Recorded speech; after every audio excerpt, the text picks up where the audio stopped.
When you get older, if you ever want to find out just how fat you've become, shave off your facial hair. Hey, boys, look what I got here. Hey, where are the white women at? Today we'll be taking a look at bleedingfool.com's article, Is Non-Binary... I can't even say it. Is non-binary actress being considered for CW's Batwoman sufficiently gay enough? Now, if anybody remembers, when Ruby Rose was hired, the SJWs came after her because she wasn't gay enough. Nothing is ever enough for these people. You know it, I know it, they know it. Everybody knows it. But the industry still supports this mentality. When Ruby Rose announced her sudden departure from Batwoman after the first season finale, many people were surprised. Insiders, however, reported that her exit wasn't a big surprise within the show. Rose was reportedly unhappy with the unrelenting schedule of shooting network television and being stuck in Vancouver, and she felt the series was limiting her movie career. I know of Ruby Rose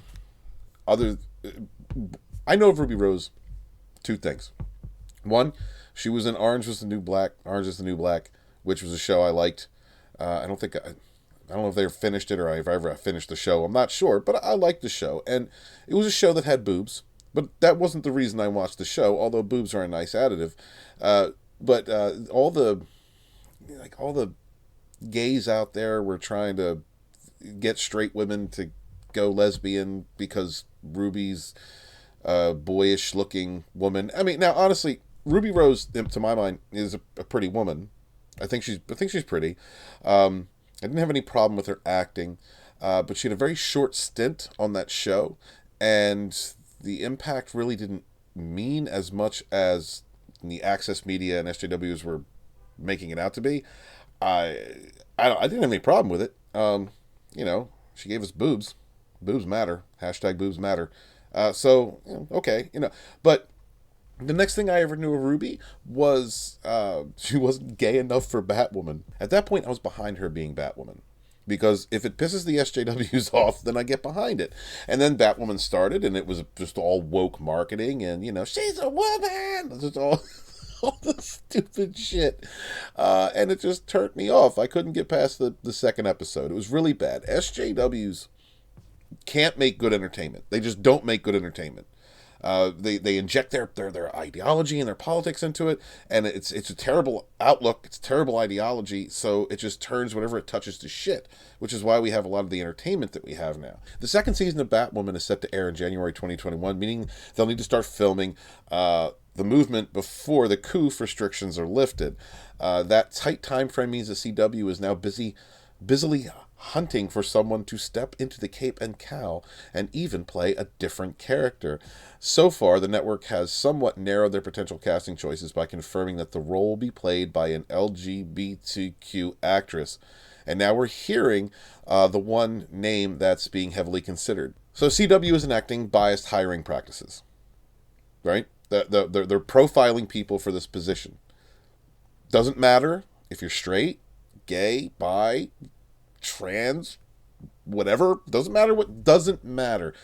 You have to hit that check mark, right? I seem to remember there being a big thing during civil rights movements about, not hiring people based on what they were, but that we seem to be going in reverse. And this is the problem with far leftism. I am traditionally a lefty, center left, I'd say, because I agree with certain topics depending on where in the spectrum of politics they fall or socialists they fall. I consider myself a common sense independent. I see how far the left has gone, and I can't support it. It's terrible. I'd love to get involved in certain issues. I'd love to get involved in a lot of these issues, but I can't. We're at the point in society where people are so hyperbolic about equality that we're going backwards. So here's the face of the actress, right? This is a pretty woman. I think this is a pretty young woman, right? I would hit on this chick. I would date this chick. She's beautiful. Awesome. Not a problem.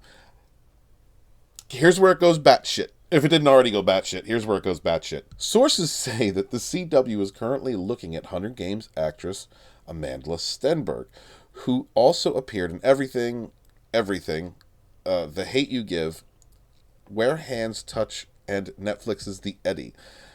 She identifies as non-binary. I can't even. Okay. This is going to be difficult. We're going to get through this together. This one's difficult. Check this out. She identifies as non-binary, has come out as gay, is outspoken about her feminist views, and is also a person of color. All of which, according to LGBT, you know what, the alphabet community. Look, y'all, I'm down for gay rights. I've supported gay rights my whole life, but we gotta get rid of the alphabet thing. We gotta get rid of that. Activists and slacktivists on Twitter make her perfectly qualified to play Batwoman. She identifies as non-binary. She's come out as gay. Well, it's not a she, right? It's non-binary, then doesn't believe in a sex, doesn't have a sex, but gay. Gay means sleeping with the same sex. And she's a feminist, and a person of color. Such a racist term. Listen, y'all, it gets better. The actress uses both she, her, hers, they, their, theirs pronouns, and briefly dated singer Melanie Strauss, better known by her stage name King Princess. I can't. Look, King Princess is about the gayest name you could think of. Props for that. But a few years ago, Steinberg said she had stopped using a smartphone because she thought phones and social media can have a negative effect on mental health. Yes. Yeah. Yes, social media can have a negative effect on mental health. Like people who are non-binary, and all this, and the oh God, pronouns and bio. For God's sake. If the last week has taught me anything, it is that there are people who definitely exist who live outside reality, and they are in large swaths. Very large swaths. I got no problem if you're gay, right? I remember the simpler times, or gay acceptance. I remember the simple times. Cross-dressers, bisexuals, whatever. And as far as my life experiences, a close friend of the family was trans when I was a kid. The difference between today's what's accepted in today's far leftist society, and what was accepted back then was, my father didn't ostracize his trans friend, but kept that situation away from his kids, myself and my sister. Kept that away from us till we were old enough to understand. Today, social media has got people believing in non-binary. I don't even care what that means. Look, we have to get to a point where some of these ludicrous things that are being said must be challenged. When people living in alternate realities must be challenged. And I'm not talking about just different perspectives and outlooks, because we're always going to have that, and I think we always should have that. But there are certain things, like this, that we have to have had enough. We live in a time where normal people, and by normal I mean just common sense people, have to come together and weave reality back together.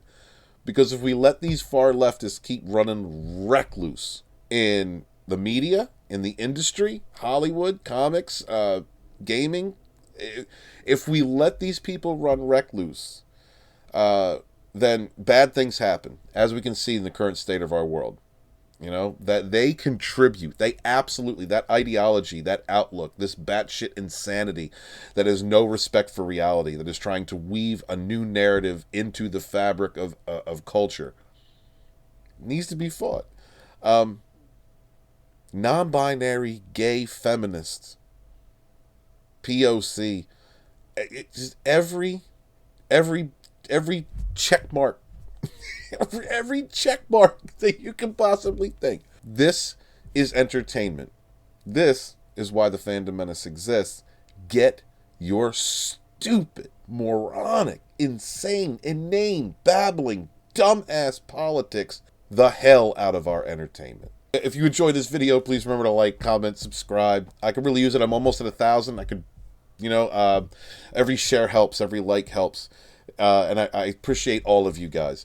I am author Stephen Walton, the Fandom Menace historian, your historian, born in the chats of the High Council with my brothers and sisters, fighting for our modern mythologies. Wash your hands, wash your ass, be good to each other.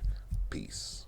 Hail my brothers and sisters in the chat. Hail the Fandom Menace. It is the Fandom Menace historian, your Fandom Menace historian, born in the chats with my brothers and sisters, letting you know that the Fandom Menace Volume 1 of Fandom Betrayed is back in demand. You can pick up this first edition book on Indiegogo for a limited time. Here's a comment from someone well respected in our community, Shellback, commenting on the importance of the Fandom Menace Volume 1. Get on Indiegogo and order a copy of that damn book, or you're an effing retard. Okay, that's yeah. Pick up your copy today.